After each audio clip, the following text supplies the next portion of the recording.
Hey, Tom.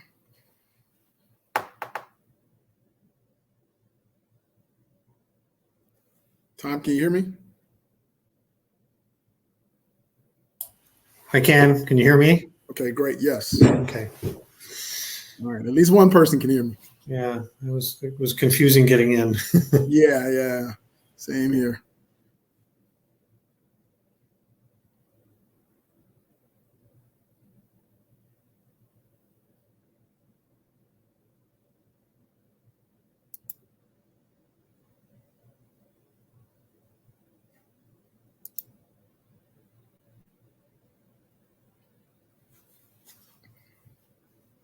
So, Tom, where are you located? It's like you're on mute. Our business office is in Rockville. I'm in Bethesda. Sure. How about you? I'm in Richmond. Oh, okay. Yep. Right there on 95. An easy trip at 4 a.m. That's right. Well, yeah, that's right. Most days at 4 a.m. You never know. Yeah.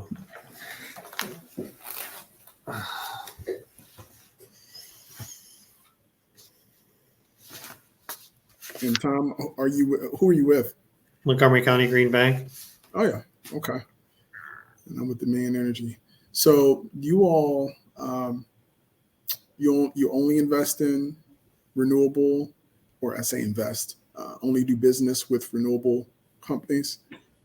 No, we do all of clean energy financing. We do energy efficiency, renewable energy, microgrids, EV charging. We do anything that helps reduce the carbon footprint, right? So anything clean energy financing related.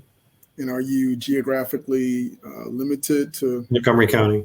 Montgomery County. So is it government related, your entity, or is it funded or quasi?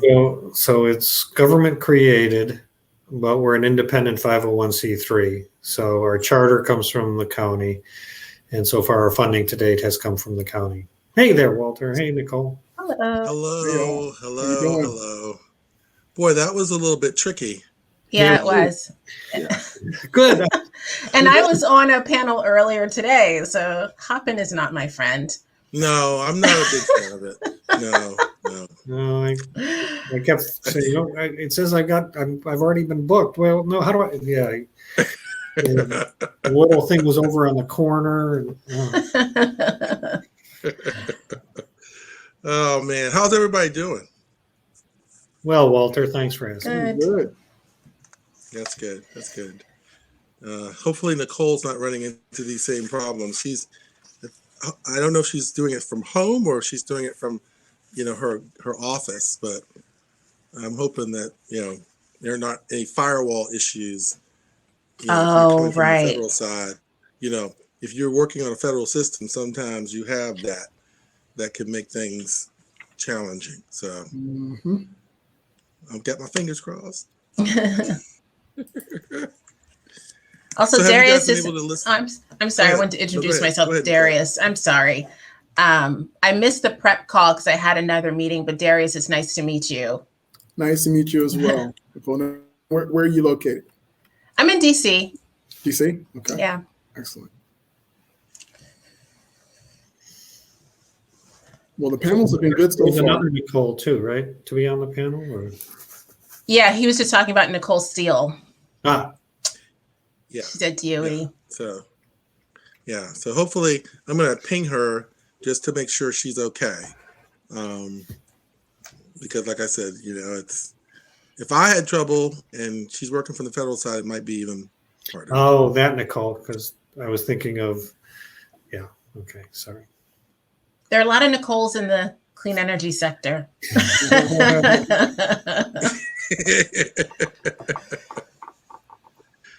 Oh my goodness.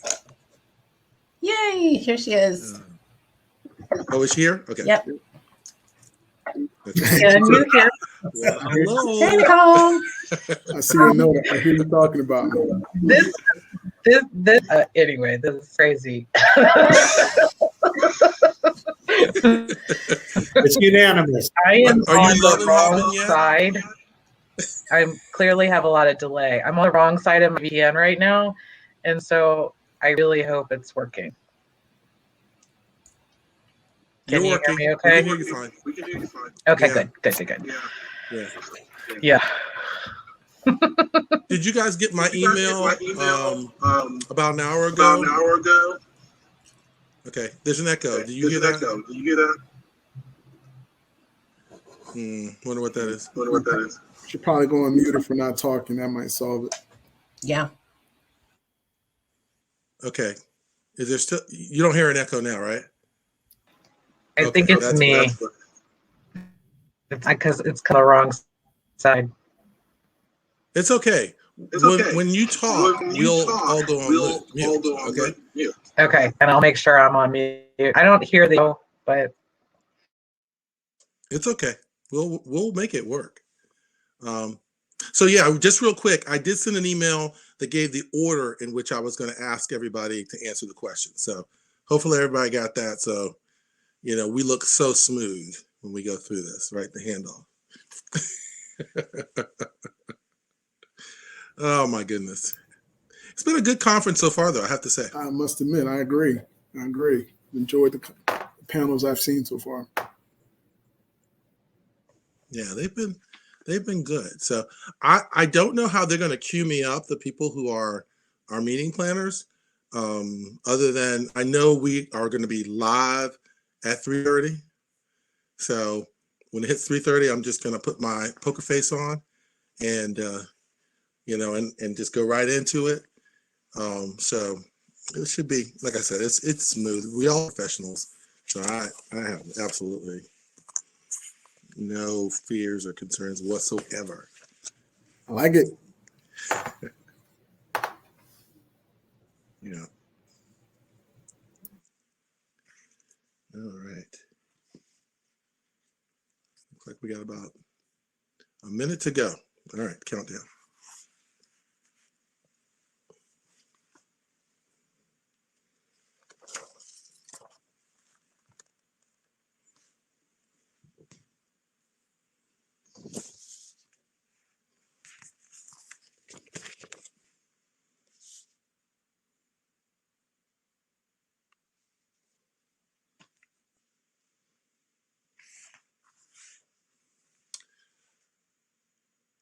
I think we are live now. Okay, looks like Dana Sleeper is there. So let me say welcome to everyone. And thank you so much for attending Solar Focus 2021 and for joining our session, which is going to address acting on diversity, equity, and inclusion in the solar and storage sector. So my name is Walter McLeod, and I'm a managing director with VSF Solar here in Virginia. And I'm also a CHESSA board member. I'm really thrilled to be the moderator of this all-star panel, which promises to have a really robust discussion on the topic at hand. With us today are 4 experts from the clean tech sector, and I'd like to introduce them to you one at a time. First of all, let me start with introducing to you Nicole Sitaraman. Nicole is an experienced advocate and policy activist and strategist with a background in clean energy, consumer and civil rights advocacy, and stakeholder engagement. She serves as Vice President of External Affairs and Policy at Sustainable Capital Advisors. And prior to her stint there, Nicole was a Senior Manager of Public Policy at Sunrun Incorporated.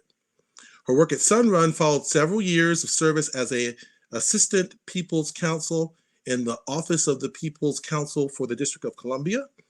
And she began working on energy issues after serving as an attorney at one of the nation's leading civil rights litigation firms. Nicole serves on the advisory board of the Yale Center for Business and the Environment, as well as the board of directors of Black Owners of Solar Services, Solar United Neighbors, and she is chair of the steering committee of Interfaith Power and Light. So welcome to Nicole. We're glad to have you. Next is Nicole Steele. We have a plethora of Nicoles today, by the way. So we just did it to confuse you.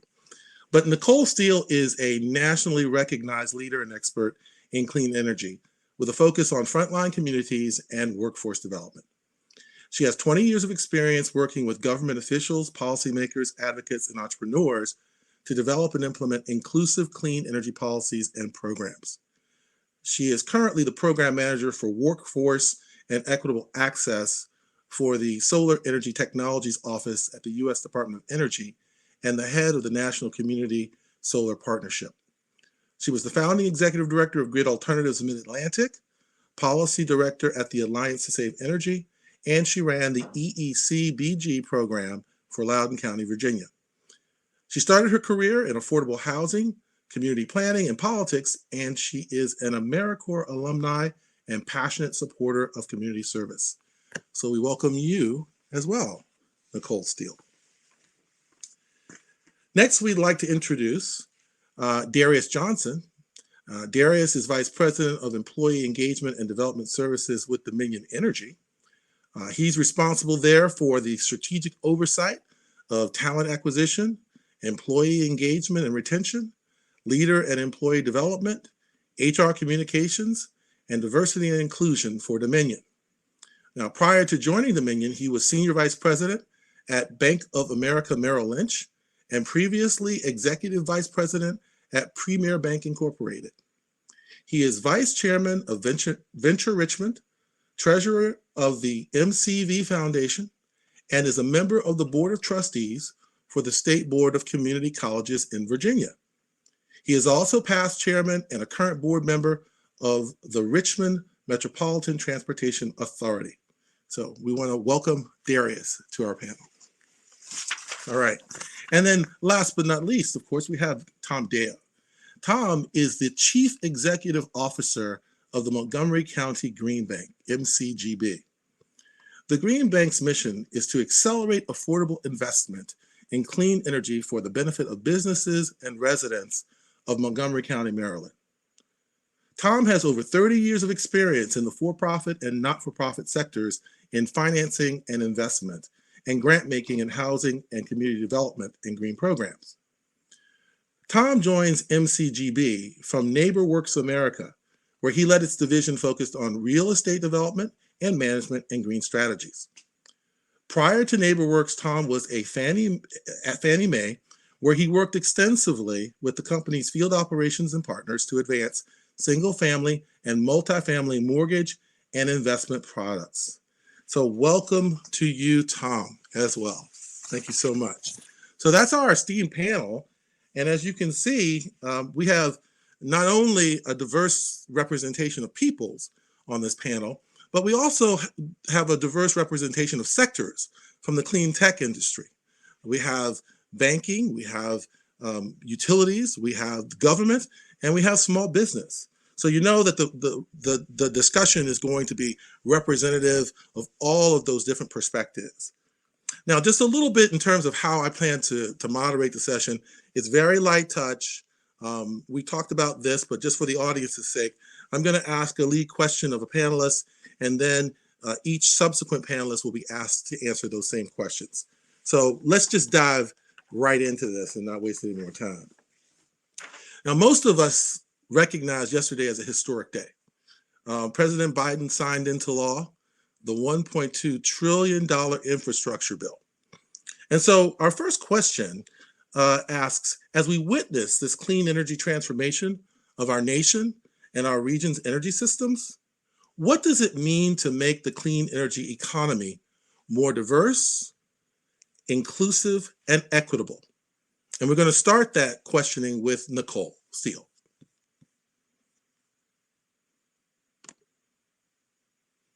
Nicole?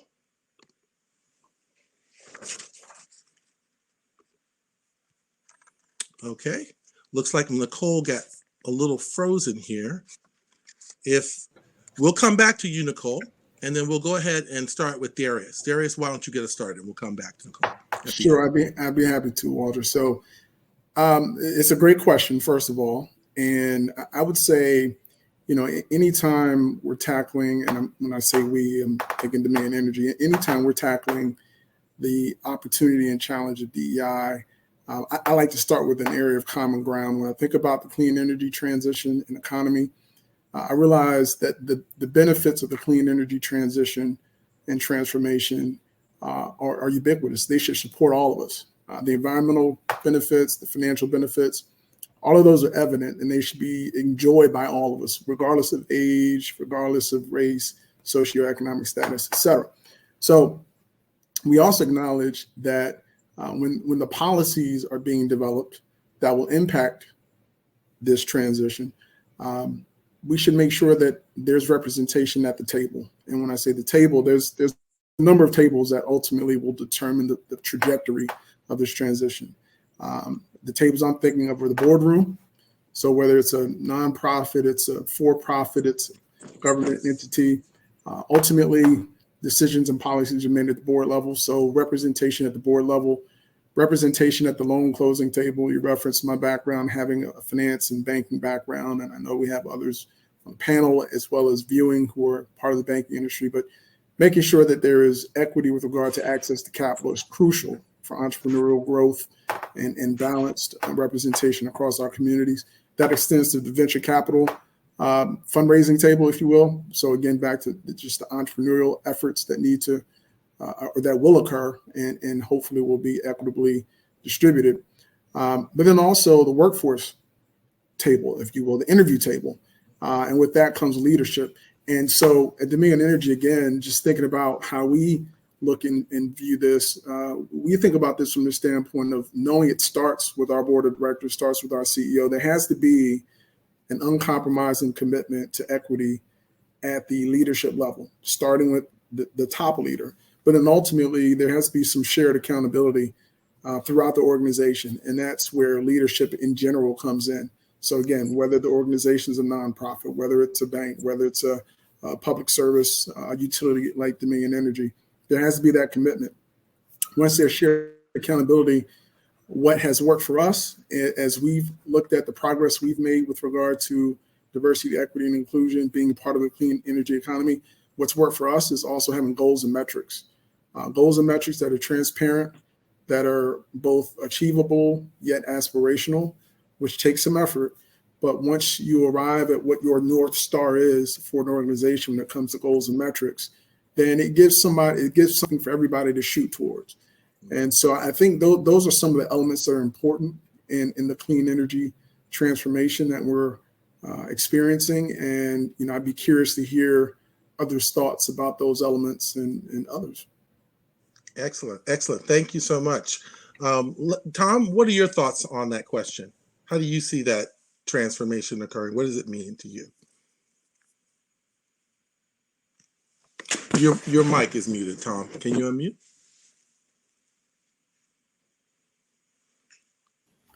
Thanks, Walter. So the Montgomery County Green Bank operates in a specific geography, right? And so we're very place-based in sort of how we approach things. And so when I think of this question, I think about, okay, how do we get more people in the geography participating in this economy, right? In the diverse, equitable, inclusive nature of that economy. And so as we approach how we're doing our work, we think about, okay, how do we think about the audiences that are out there? How do we think about how we're sort of reaching them, how we're marketing, how we're doing our products and businesses to make sure we take into consideration, those audiences, their needs, where they sit, how they take in education, how they take in information, right? So I think it's very important as you do this work, wherever you are, that you're thinking about the end users of this and how do they respond? How do they need to be, informed, educated? Everybody takes information differently. Everybody sort of has different needs in that marketplace. So in my mind, it's, the one size fits all doesn't always work, right? And so you need to think about how is it that you approach them in their space, right? So, you need to think about those audiences. You need to break them down, right? and you need to think, okay, how do I get into those marketplaces? And for many, if I just picked out sort of like low, moderate income type households, right, that seem to be not always brought into the economy. And it's not just them, but many of them, the financial or the marketplace has not been kind to them in the past, right? And so, they may feel a little reluctance, a little less trusting about things that come at them, right? So how do you sort of have to think about that as you approach them to make sure you're building trust, you're building connections that they can then feel comfortable and included in there, right? Just sort of saying, hey, this is it, may not be enough to say, hey, this is it, this is how it works, this is how you're not going to be harmed by it, this is how it's going to benefit you. So I think, there's a part of it to just understand your audience and understand where they may be and how you need to bring it to them. If we do that, I think we'll bring more people into it and more, inclusivity in that they'll be responding to it and acknowledging where you are, where they are, and participation will grow. So that's where I would say, how do we make those markets accessible to all in understanding where they are, how they need to be brought in? Thank you so much. And I appreciate you bringing out the LMI community as a market segment, because I think people are starting to realize that, that $350 to $400 billion segment is a real business opportunity. So I appreciate you sharing that. Let's shift to Nicole Citaram. And Nicole, what are your thoughts on this question about the clean energy economy and making it more diverse?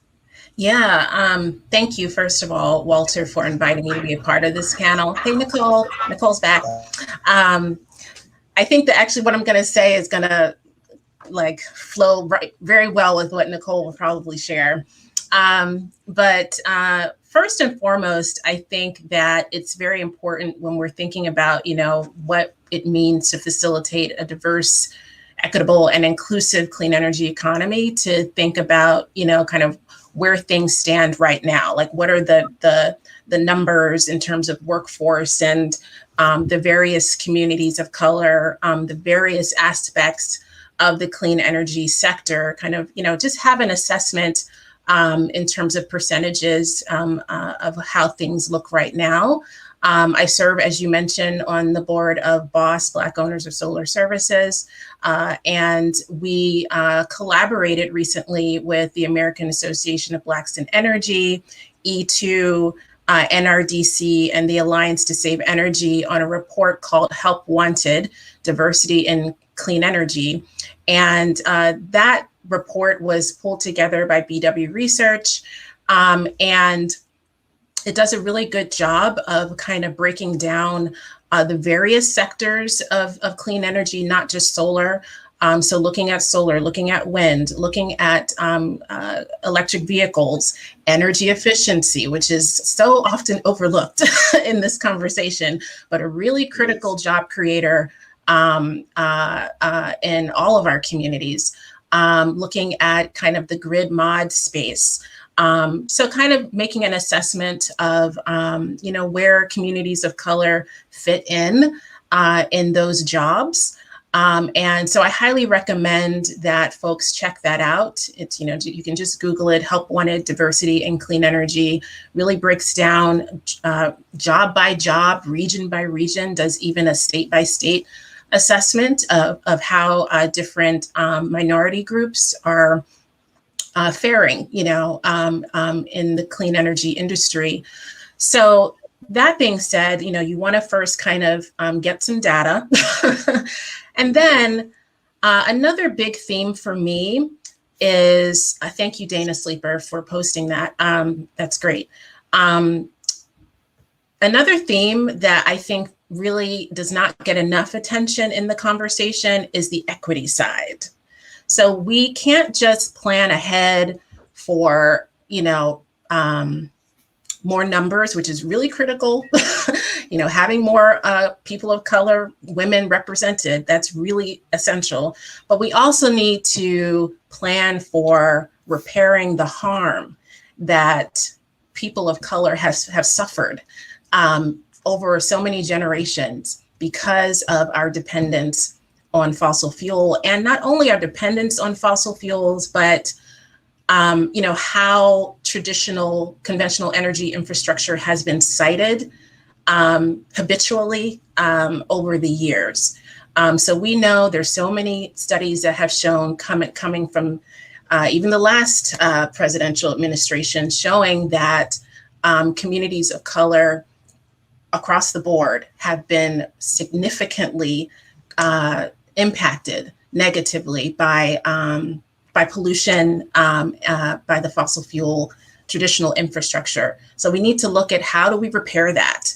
You know, how do we facilitate more economic benefit for and health benefits for the communities that have been disproportionately harmed by our use of dirty energy over so many generations. So I'll stop there. Wow, very nice. You touched on several high points there, Nicole, but that report reference is a really key one. And thank you, Dana, for putting that in the chat. It's, you know, if you haven't seen that, I highly recommend you read it. Very nice. All right, Nicole Steele is back. And so, Nicole, we're going to ask you to give the perspective of the administration as well as your own personal insights on how DEI can be a meaningful part of the clean energy economy. Nicole. Yeah, and really many apologies for that. The government didn't seem to like this conference platform, so I had to switch computers. So I was really excited to be invited to join this conversation, just partially because I've been living and breathing this work for so many years now, and partially because, you know, there's just so much more work to do. And, you know, part of that is continuing conversations and building allies. And so I think I am lucky enough to be able to have joined, the Department of Energy at the end of January this year, and really working closely with the Solar Energy Technologies Office, but really working within that larger goal of this new administration's. And I'm sure somebody has talked about this already, but I'm going to say it again because I think it's important enough to keep setting that context, is that, you know, there is this national goal of decarbonizing our electricity sector by 2035 and decarbonizing our entire energy power system by 2050.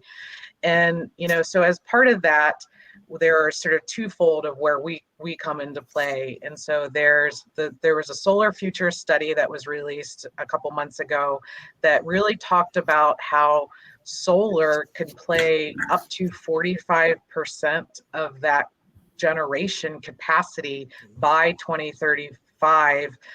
That last 5% really in that sort of 2035 to 2050 range, because that's a little bit harder. But, so that means solar has a huge role and a huge opportunity for both the siting. So Nicole mentioned siting, but also ownership. And so, you know, really that sort of like wealth building opportunity, both through ownership and bill reduction. And so really having that sort of equity lens is such an important piece to the puzzle. So equity and justice. And so then that's where we transition over to another whole of government initiative called Justice 40. And so, you know, like we're all also operating under this goal of ensuring that a minimum of 40% of our benefits are flowing to disadvantaged communities. And that includes clean energy and the work that we're doing in the solar office. And so that means we're creating both custom tools to make clean energy and solar more accessible, but we're also working on shifting the system. And so, you know, we are engaging stakeholders to figure out what exactly can we do? What are the expectations of the federal government? And how do we lift up everyone? How do we lift up voices and actually be a trusted partner to communities that have been historically excluded in these conversations, and making sure that we are intentionally weaving that into a whole of government approach, and specifically into what the Solar Energy Technologies Office and part of EERE, as part of EERE, in close coordination with Shonda Baker's team over at the Office of Economic Impact and Diversity. So, you know, I think there's a lot of different ways I could sort of say how we are supporting that, but I think that's sort of the broad picture. We're really focused on, the clean energy workforce as well as the clean energy deployment. And so I'll pause there, and I can talk a little bit about that later on. So, and again, apologies for missing the beginning of the conversation. Oh, no. Don't apologize at all. I mean, you seeded the the field nicely with those comments, and especially that one report you mentioned that back, I think it was published in September or recent, right thereabouts in the fall. If we could get a link to that also in the chat, that would be fantastic, because I've read that report and it's outstanding.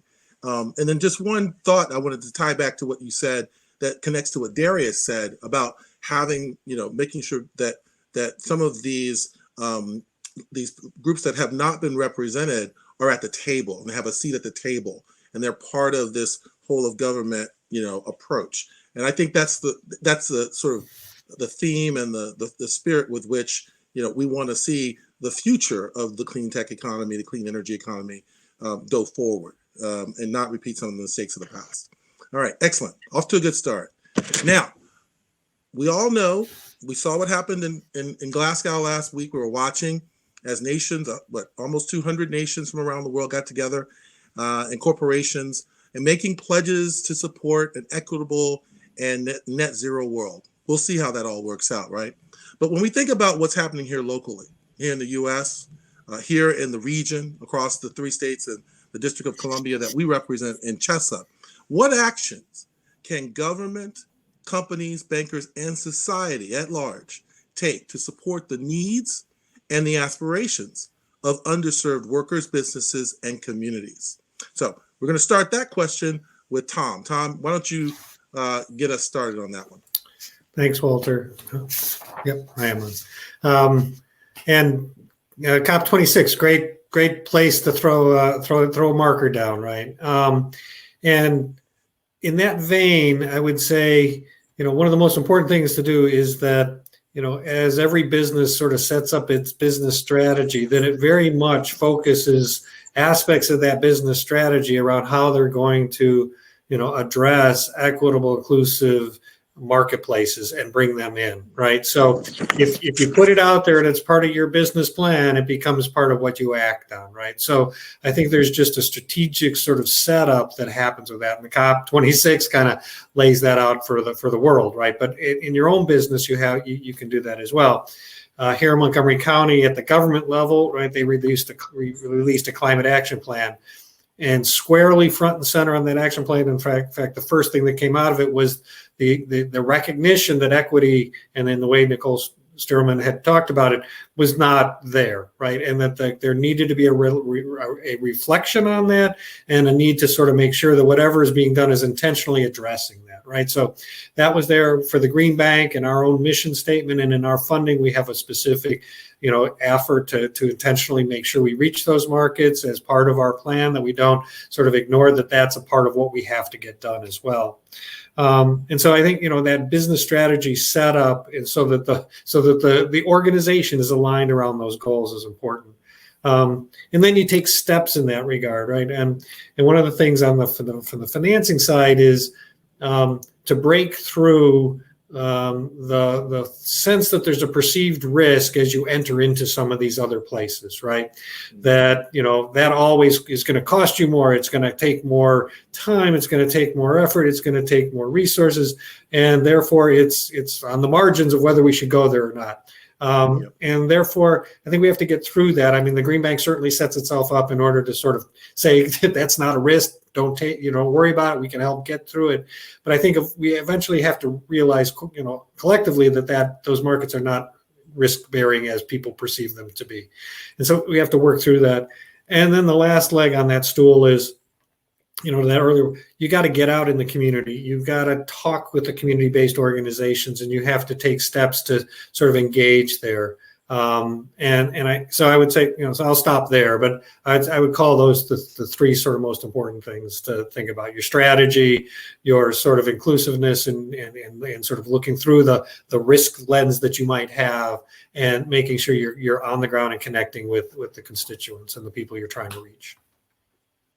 I really appreciate the way you structured that, Tom, because those 3 things are key. If you're a bank, in the community, people, bank where they trust, and they bank with people that they have a connection to, or they feel they have a connection to.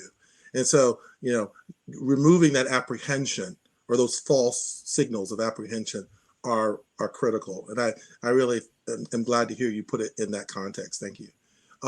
Let's go to Nicole Sitaraman for a follow-up to that. Nicole? Thanks, Walter. Just literally following on what Walter said and what Tom said, a couple of points. It's going to be really important to make sure that community financial institutions have as much of a role to play in financing sustainable infrastructure projects of all kinds, as much as the big banks. So, we know in this country that not all banks are treated equally. And I would, it's our view that we need to make sure that minority-owned banks, CDFIs, all kinds of community-serving financial institutions have a role to play. They are already trusted, and actually, they are already on the front lines trying to, again, I use the word repair. A lot of them are already working to repair the economic harm of so many generations of disinvestment and redlining over the years. So making sure that they are center stage in the climate conversation is going to be very important. And, I'm actually in real time engaging with some of those constituents, some of those banks, smaller banks, minority-owned banks, women-owned banks that don't feel that they have had a seat at the table in a lot of the federal and regional policy conversations. So very important to include the organizations that are already doing the heavy lifting. And then I would also say, and this is a little bit more controversial, but it's actually been discussed and included in current pending federal policy that we're all waiting to see if it gets done. But in terms of how we fund all this moving forward, it can't all come from philanthropy, even though philanthropy plays a key role. I personally, this is a personal belief, we need to make sure that everyone pays their fair share of taxes. And this is not a new concept, but the wealthy, the big corporates need to pay their fair share. And this is actually a topic that was brought up in a sustainable investing conversation facilitated by a wonderful new group called Green Tech Noir, an organization of African Americans involved in impact investing for climate. That came up about our tax code and how it is implemented on a regular basis. So I'll stop there. Well, Nicole, you're not one to avoid controversy, so go right down the pike and say it as you need to say it. I'm all for candor. Thank you so much. All right, now let's flip it over to the other Nicole Steele, and see what your thoughts are with the government lens on this question. Nicole? Yeah, I mean, there's so many different directions I could take this, and because there's so much work to do. But I think it's important to sort of talk about our process and how we're going about, this work.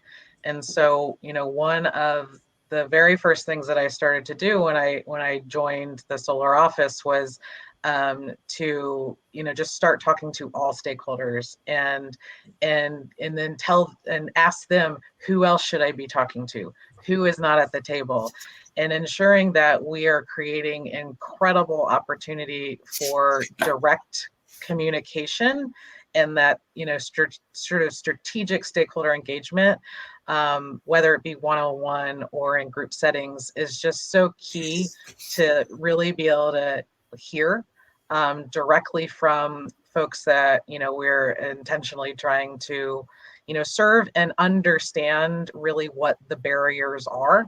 And so I think I want to talk about two things really quickly. One is the work that we've been doing in the workforce space. And so we hosted a series of convenings earlier in the like mid-year with the solar industry, and so we split it out between utility scale and distributed generation, but then we also talked to unions and we talked to job training providers, and really wanted to lean in on and hear like what are the barriers to ensuring that the American workforce is looks like America, or the clean energy workforce looks like America, and those workers are well supported and well trained throughout their career. And so, we've been having conversations around, like what are the perceived what are the perceptions around pay and equity, prevailing wage versus labor job or union jobs. And so, I think one of the things, the reason I'm bringing this up is because it's imperative that we are creating an ecosystem that's going to both leverage existing infrastructure. And so we are not trying to reinvent the wheel. So we recognize that there are workforce boards out there that receive incredible amounts of dollars, and we also have a goal to create pathways to union membership. And so, like how do we leverage that existing infrastructure and create the ecosystem that is needed in order to meet the goals of this administration, where, like I said already, where the workforce looks like all of America, and that folks have good paying careers that are transferable. And so we're not necessarily just talking about solar jobs, we're talking about clean energy careers. And so I know that's a hard conversation for a lot of solar companies right now, because it's like, no, I just need somebody to install solar tomorrow, because like we have this massive gap in employment, and we need to just take whomever will be willing to like pick up a panel and carry it onto a rooftop. But we actually really do need to be intentional in that we're skilling and training people in a way that they can fit into a larger transferable economy. And so if you can install solar, you can install electric vehicle infrastructure, you can install storage, you can do energy efficiency, like Nicole Cedarama was saying, it's being able to have all of those transferable skills is what's going to actually attract more people and get more people excited about being part of this clean energy transition, but then also being able to support them fully throughout their career. And so that's one thing. And then the other thing is that we've also been thinking through business models. And so I haven't talked about the National Community Solar Partnership, which is a program that I also run as part of the solar office. And really what it is to deploy more community solar. And why is that important? Because 50% of rooftops can't have solar, and we should be ensuring that we are installing as much solar as humanly possible, but in a way that is building community wealth and ensuring bill reduction. And so these are huge equity and justice components to our programming, and like lifting up each rock and saying, what is the barrier? Okay, there's a capacity building need and a technical expertise need. There is a perceived risk around financing, and how are we going to, sort of crack that nut through both convening and bringing technical experts to the table. There's issues around customer acquisition and management. How are we going to support that? There's issues around, like just what's happening at the state level, and is there a hospitable environment for the business model of community solar? And then last but not least, I think what's really important is that we're all carrying this message together, and that equity and justice is really infused into everything, and really is that sort of cornerstone of the clean energy industry, and really winning hearts and minds. And so like, why in the world do people care about solar? Like, why would somebody want to get a job or a career in solar? Why would somebody want to have invested in community solar share or a subscription or a co-op? Like why does this matter to you? And so that is an important part of what we do, not only at the government, but just as an industry writ large, and really should be ensuring that, all Americans have an opportunity to come to the table and be part of this conversation. And so I know that sounds sort of like big and lofty and like, oh, wow, like, where do we even start? But, again, taking it back to, it's about stakeholder engagement. It's about listening. And really, I see that as a huge role to build trust. And I've heard other folks say that, like the government that doesn't necessarily have trust in a lot of the communities that we're trying to work in right now. And so, we have a long way to go, and we're rolling that giant boulder uphill. But it is certainly a goal of this current, administrations, and really is sort of embedded in the work that we do every day. So excellent, boy. You really, you lifted the hood there so we could glimpse so much of what the administration is doing. I appreciate you sharing all of that with us. Thank you so much. All right, Darius, you want to round us out on this discussion?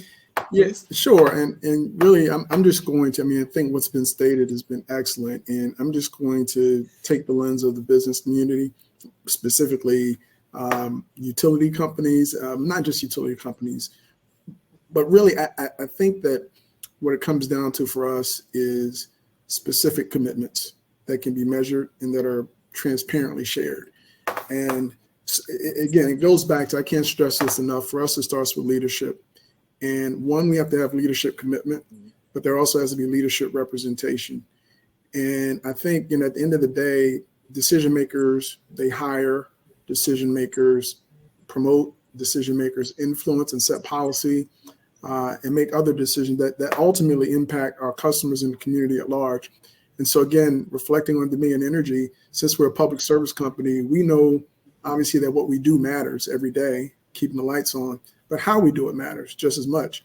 And we know that the commitments that we've made around people and resource allocation are important. So just to give you a sense of what some of those commitments are, one, we've committed to increase diverse workforce representation. Why is that important?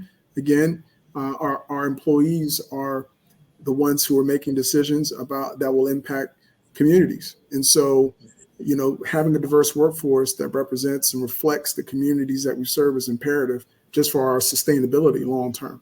But it makes sense. It makes good business sense. There's any number of studies that will show that diverse workforces or companies with diverse workforces perform better than those that do not have them. So it's a strategic imperative for us, but we also know it's the right thing to do. So we have a public commitment to grow our diverse workforce representation from a point where it was in 2020 to the end of 2026.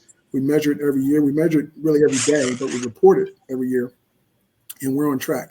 Second thing is supplier diversity. So, when you think about the clean energy transition, there will be opportunities for us as an energy company to support smaller businesses through the supply chain. And we know that the stronger those businesses become, some of them are already in the clean energy space, some of them are diversifying into the clean energy space.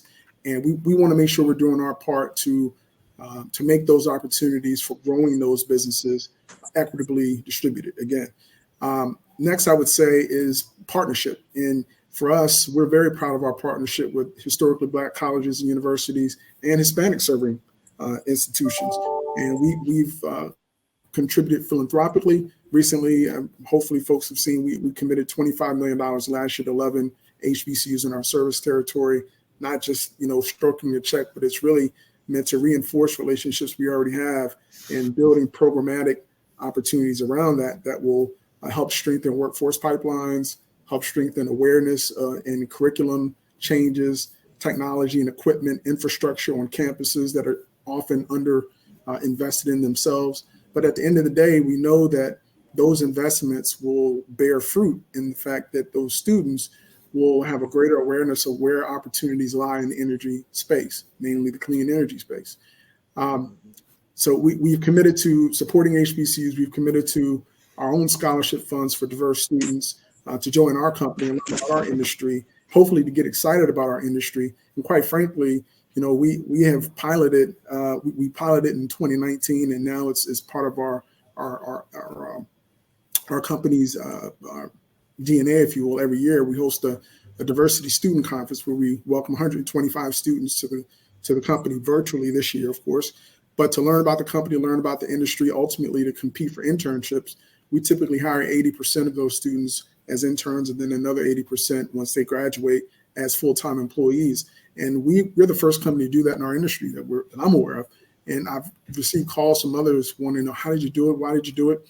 And my hope is that they will replicate that, because the more welcoming we are to diverse students, the more the pipeline will expand, the more opportunities will expand to hire across the board. So I think workforce representation absolutely matters. We have to have our communities represented in the workforces of the companies that have the scale to create change in this clean energy transformation.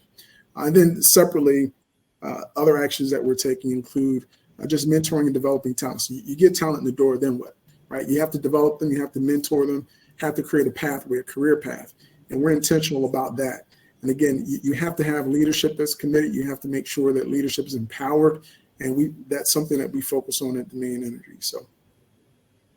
Excellent. And I will say that Dominion, at least in the case of Virginia and working with CHESSA, just a couple of weeks ago, we did a joint Clean Technology, Equity, and Opportunity Forum for HBCU students and others in Virginia. So he's not just talking the talk, he's walking the walk. And I'm glad to see that Dominion is taking that position. It's really great. And thank you so much for sharing those thoughts. Okay, so now we move to our third question, all right? We know that there's Build Back Better, the second part of the president's investment in equitable clean energy. We're waiting on that, right? But based on the conversation that we've had so far today, and if you've listened to other sessions here with Solar Focus 2021, what investments do you think we need to be making to ensure a broad DEI access for all to the clean energy future? And what does that future look like? And what role should we all play in it? So if you could keep your comments to 90 seconds-ish around, that'd be great. That way that we have some time for Q&A at the end. All right. So I think I'm going to jump on this one first. So yes, please. I'm just going to list some things that have already been stated, and I won't dive deeply. Environmental justice. I think Nicole, had to be Nicole, but Nicole Sitarman, I think, was the one that mentioned that. But I couldn't agree more. I think environmental justice is an important theme that should not be overlooked. I would say in entrepreneurial investment in the form of venture capital funding and or debt capital. I think both are essential. And I think that we need to measure and track progress of those opportunities. And we need to make sure that investment pools are created, again, on the venture side, but I think it's just as important on the lending side. And then I would say expansion of educational curriculum, K through 12 and higher ed, in addition to experiential learning, because I think, at least I speak from my own daughter's perspective, I know she learns better when it's experiential, when it's hands-on, job shadowing. Those sorts of opportunities tend to stick more. And if we can, as an industry, crack the code on making those opportunities widely available, especially underserved students, it just widens the aperture of opportunity in their minds. And then lastly, I would say, and again, I believe this has already been stated by maybe Nicole Steele, and that was reskilling. We have an existing workforce that are, and I can speak for Dominion Energy, that work in some of our business segments that are going away, right? We're going away from coal. We're going away from those forms of generation and going towards more renewable forms. But that talent and that workforce can be reskilled for support of the future of renewable energy. So that will conclude my remarks. Well said. Thank you so much, Darius. And man, you hit the buttons there. Tom, what say you? Yeah, so when I think of investments, I think of the sort of investments that the organizations or businesses are making, right? And as you set up those guidelines for yourselves and your mission, now how do you turn that into an investment you're making, whatever that investment might mean, investment in time, investment in resources. But those targets are only going to be met by investing effort into making them happen, right? So I think it's looking at that plan and saying, okay, I'm going to invest in it, right? So for the Green Bank, and how did we do that? Well, we looked at, okay, we had certain products that were there, they were widely available, but now we've gone and we said, okay, we're going to be purposeful about making sure we have something that reaches the low moderate income solar market, and we're designing a program and investment vehicles to make that happen, right? Whenever we are looking at community solar, we're looking at not to invest in community solar writ large, but community solar which has some low moderate income component to it, at least the minimum, if not more than that, right? So how is it we look at what resources we have, meet our targets, and be purposeful about making those investments?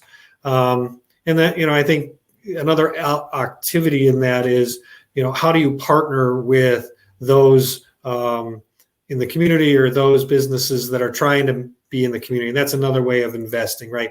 Investing through partnership, right? How do we partner to bring more up that might not be sort of there yet? How do they learn? How do they get there? And the last partnership is, you don't have to take it upon yourself in order to do that customer acquisition alone. How do you partner to support that customer acquisition? Because that is a big cost. And I know as you reach into these places, that cost becomes more burdensome. But there are, I think, ways you can do that by partnering that actually manage that cost and leverage others that can help do that, support that customer acquisition. So I'll leave it there. Yeah, that was great summary, Tom, especially, the local, customer acquisition component in LMI communities. A lot of times it's the installers, and if you're in an LMI community, they look like the people that live there. So having those relationships with those underserved providers as well is, and providing that capital, which is also important.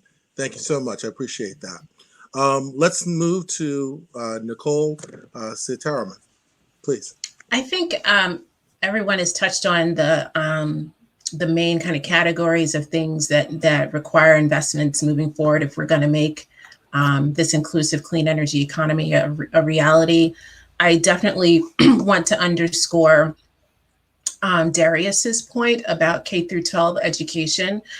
So that's actually a recommendation that BOSS made in our policy brief that we published earlier this year. We think, and it has, this isn't a new idea necessarily, but I think it requires a little bit more attention moving forward because, kids frequently teach their parents when it comes to energy consumption and all kinds of things. They do have influence on household purchases, certainly, and how things are used in a household. And kids are just brilliant. They're wonderful, brilliant beings, and we should use that time to instill knowledge about how our energy delivery system works, and just kind of spark that interest, so that they'll carry it forward with them throughout their lives. So, and then again, just the drumbeat that, BOSS and others, CHESSA, and certainly Montgomery County Green Bank, everyone is making is about access to capital, access to capital and equitable financial products so that everyone can actually participate in both the use, production, of renewable energy resources, solar plus storage. We really need to focus on these creative financial solutions to scale quickly because we don't have that much time, quite honestly. So yeah, that's the point that I would make. Yeah, our children are our future. I think that was once sung by a famous singer. Whitney Houston. So, very well said. That's right. Thank you. All right, Nicole Steele, would you like to round out this question for us? Sure, absolutely. And I'll be quick, recognizing I think we're over time. But I think, it's really about, the investments really are about outcome. And so we're really focused on what does it mean to provide meaningful benefits through this clean energy transition. And so from, our perspective, it's, like a tangible bill reduction. It's a access to a good career, long-term career. It is, potential wealth building. So investment in asset ownership, and then last but not least, resilience. And so, really having the focus on, sort of those four outcomes in terms of like deciding where your investments are going to go is going to be should be a really important piece to the puzzle. And what we're really seeing is there's this like capacity building need, and I think Tom mentioned this briefly, in that like it's about time and technical expertise, and like how do we support the ability to build additional capacity. And then next is sort of the pre-development work, and that is in alignment with that capacity building. But like you have to have funds to get funds, and so how are we supporting that sort of gap in terms of making sure that the lending that is out there is available, and that we're bringing more people to the table because they have that sort of upfront funds or access to that upfront capital.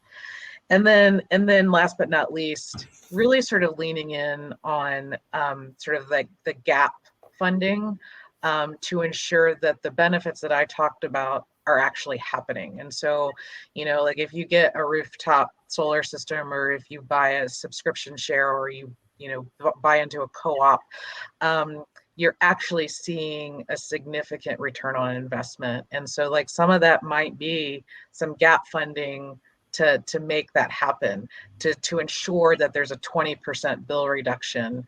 And so that gap funding is necessary to ensure that portions of community solar facilities or rooftop solar is available to lower and moderate income communities, to provide that gap funding to de-risk some lending that is out there.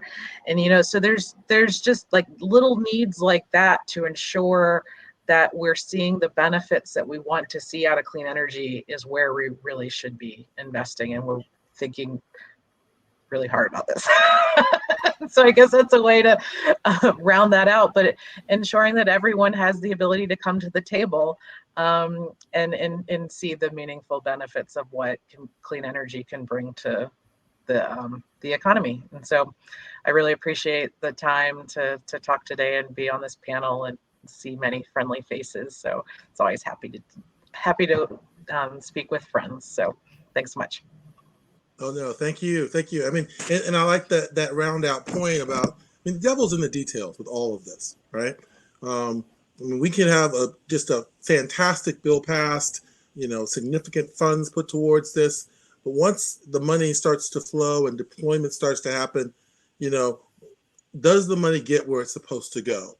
Are there roadblocks somewhere down the road at the state and local level that we need to be thinking about as well? These are all aspects of this DEI puzzle that need to be, fixed and solved if we want to see, an equitable future when it comes to the clean energy economy. So we have a few more minutes left. For some reason, my chat froze about 30 minutes ago. So I didn't see any questions, but I do want to ask one of my wrap-up questions, and I sent all this question to all of you, okay? And I'm going to answer it too, all right? This is a question I like to ask all panels that I have. So have you made plans, or do you plan to make a personal clean tech purchase in the next 12 months? And if so, what is it and why, right? So for me personally, I've made my clean tech purchase for 2021, and that is I bought my first Nest thermostat.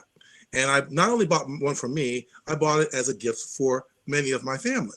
Why did I do that? Because I believe it's important that we decarbonize our sort of personal infrastructure as well as look at the broader infrastructure decarbonization. And an easy step for most anybody, if you have a home and a thermostat, whether you own your home or rent, is to buy some, an energy efficiency, smart thermostat that can help reduce your energy use and moderate that. So for me, that was my 2021 decarbonization step. I'm sharing that with my kids. They don't know that yet, but it's coming for them. And then for 2022, of course, an EV. Are you kidding me? With the infrastructure bill passed, if you don't own an EV, you need to buy one. So there you have it. All right, Nicole, Sitara, let's get your thoughts on that. Yeah. So anyone who knows me and my family, we're on this electrified train, and we're very excited about. We've been on this train for several years. We have solar on our house, and we had a used EV that just had a little teeny weeny amount of miles, in terms of the battery, not battery life, but how far we could go on the battery.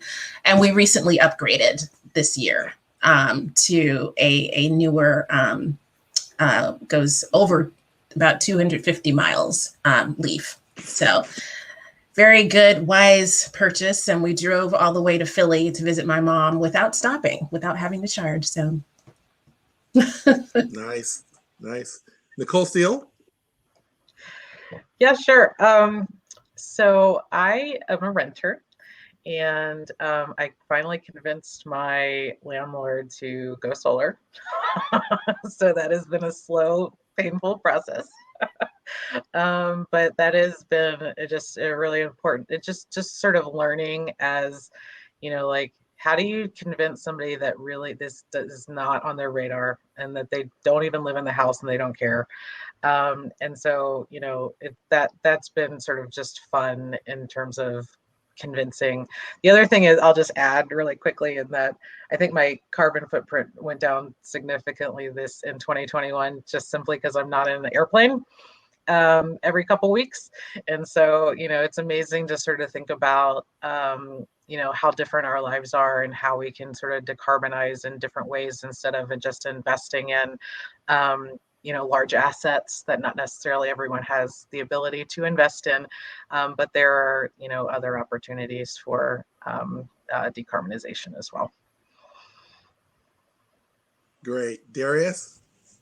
EV in 2022. I'm totally with you, Walter. I've already started shopping. Solar panels. I've got somebody coming out this is Friday, actually, to help do an evaluation of my home for solar panels, which I think I'm in a great spot. I already have the Nest thermostat, but I'm looking at getting a what's it called, power block, the battery storage piece. I'm looking at that, and so I'm totally open for business when it comes to being active in this space. So we'll see if my wife lets me do all of the above, but that's my plan. Nice, very nice. Tom, we want to round this out? Sure. So the first act, and I invite others to join in, and it's maybe self-serving, is we're going to be members of a community solar. We happen to have just launched our first community solar. It's called Community Solar at Paddington Square. You can go to the Groundswell website and sign yourself up if you're in the Pepco Maryland service territory. But so that's one way, because a solar on our home, we're too treed here. So that's a way to sort of participate and participate in something that we put together. And the other, EV 2022, with the new, if the Build Back Better comes in, the higher, new and used, so it gives us a much more options, and the infrastructure bill will create the environment that, it can cruise the country and not worry. Right. So very much looking forward to that. Yes. Thank you, Tom. Thank you, everybody. This has been what a privilege to be moderating this esteemed panel of experts. You did a great job. You're excellent. And I'm sure the audience. So 2021, I want to thank everyone for attending our session and for supporting this important discussion about diversity, equity, and inclusion in the solar industry. Thank you all. All right. See you.